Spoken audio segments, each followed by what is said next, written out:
اسرائیل نے اور ان کے رجیم نے اس جھوٹ کی بنیاد پہ ایران پہ حملہ کیا ہے. ہمیں اس حملہ کا مذمت کرتے ہیں. Iran's sovereignty was violated in violation of international law. Military leadership was targeted not on the front lines or on a battlefield or in a war room, but while they slept in their homes in apartment buildings, resulting in the loss of not only their lives, but in the loss of lives of the innocent civilians in Iran. Not only were military leadership targeted, but scientists were targeted, Janab Speaker. Journalists and media institutions have been targeted, Janab Speaker. And sabse bharkar, the most egregious attack is that in violation of international law on nuclear facilities. Any attack on a nuclear facility is not just a potential nuclear attack on Iran.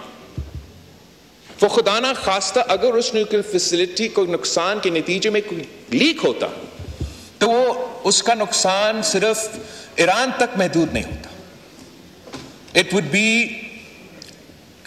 would have consequences for all neighboring countries in the region, including Pakistan. تو ہم اس کو سختی سے اس booming کو, اس حملہ کو کا مذمت کرتے ہیں. Yesterday, Janab Speaker,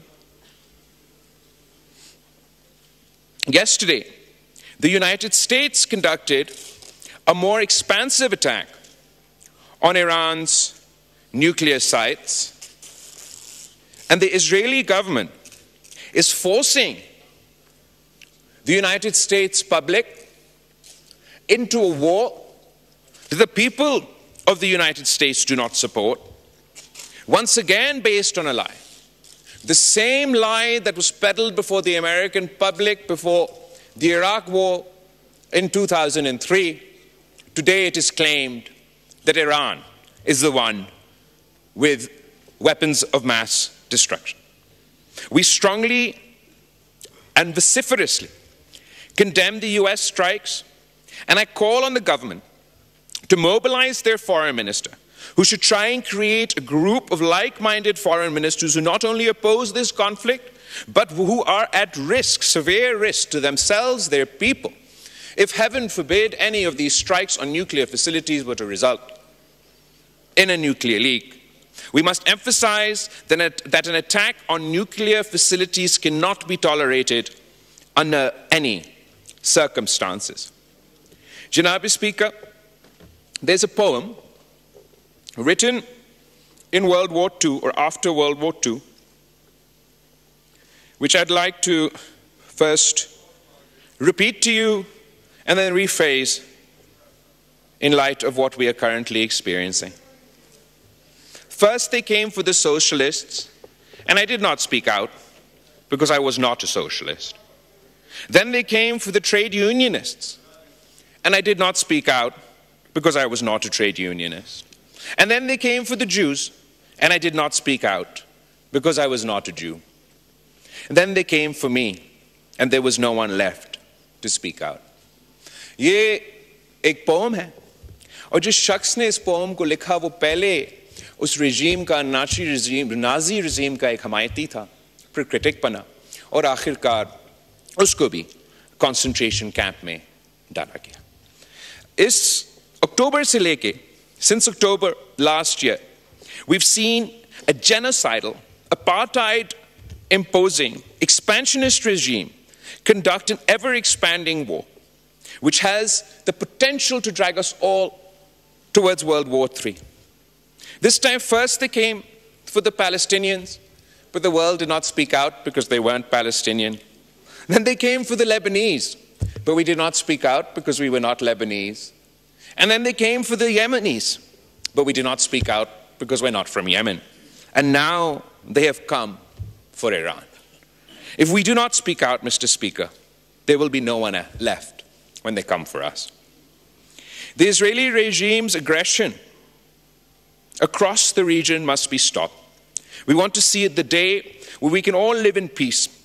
And we can only start working towards that peace if the Netanyahu regime is stopped from its illegal war with Iran, forced to abide by the terms of its withdrawal and ceasefire in Lebanon, and end its apartheid and genocide on Palestinian lands. As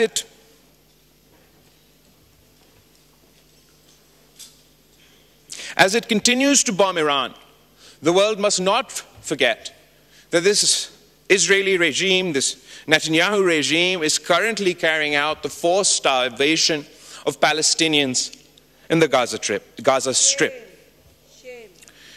जनाब speaker, हमारे खित्ते में भी एक Netanyahu का सस्ती copy है, और मैं फख्र से कह सकता हूं कि हमने इस सस्ती कॉपी को जंग के मैदान में हरवा दिया, सफारतकारी के मैदान में हरवा दिया और बयानिया के मैदान में हरवा दिया.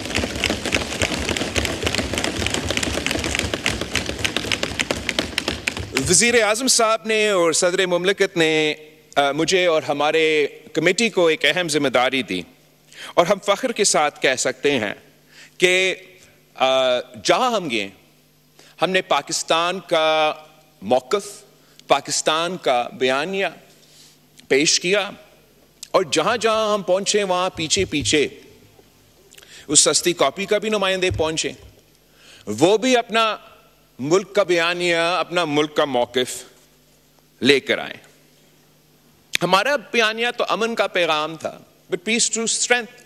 हम एक जंग जीत चुके थे, उनका 6 जहाज गिरा चुके थे, और हमारा मौक़िफ़ ये कि हमने सीज़ फायर तो हासिल कर ली, लेकिन जब तक इस खित्ते में हम मुस्तकिल अमन कायम नहीं करेंगे तो ये ना पाकिस्तान के अवाम के मफाद में है, ना भारत के अवाम के मफाद में है. 3 अहम इश्यूज हैं जिस पे हमने आवाज़ उठाए. एक तो कश्मीर का मौक़िफ़, जो हमेशा पाकिस्तान के लिए एक अहम मौक़िफ़ रहा है. कश्मीर के अवाम के जो उम्मीदें हैं, जो उनका हक है, जहाँ तक यूनाइटेड नेशंस की रेजोल्यूशंस के मुताबिक, उस पे ना सिर्फ हमने बात किए, मगर अगर आप पिछले हुकूमत का 2019 में जब कश्मीर का हमला हुआ और उनका वज़ीर आज़म यहाँ खड़ा था, मैं उधर बैठा था, और हम सब ने देखा कि उसकी रिएक्शन में हमारा वज़ीर आज़म साहब ने उस वक्त कहा कि मैं क्या करूं, आप क्या चाहते हो कि मैं भारत के साथ जंग छेड़ दूं? अगर मेरा अल्फाज आपको गलत लगे, आप वो रिकॉर्डिंग देख लें. रिकॉर्डिंग हम सब ने ये देखा कि वज़ीर आज़म साहब ने उठ के कहा कि मैं क्या करूं, आप क्या चाहते हो, मैं जंग छेड़ दूं. लेकिन मैं फख्र के साथ कह सकता हूं कि इस दफा जब कश्मीर पे हमला हुआ, जब पाकिस्तान पे हमला हुआ, भारत के तरफ से हमला हुआ, तो पाकिस्तान डरा नहीं, झुका नहीं, हमने जंग की, और वो जंग जीत चुके. जब पिछला हुकूमत का रद्द अमल ये था कि हम कश्मीर हाईवे को आज के बाद श्रीनगर हाईवे कह देंगे,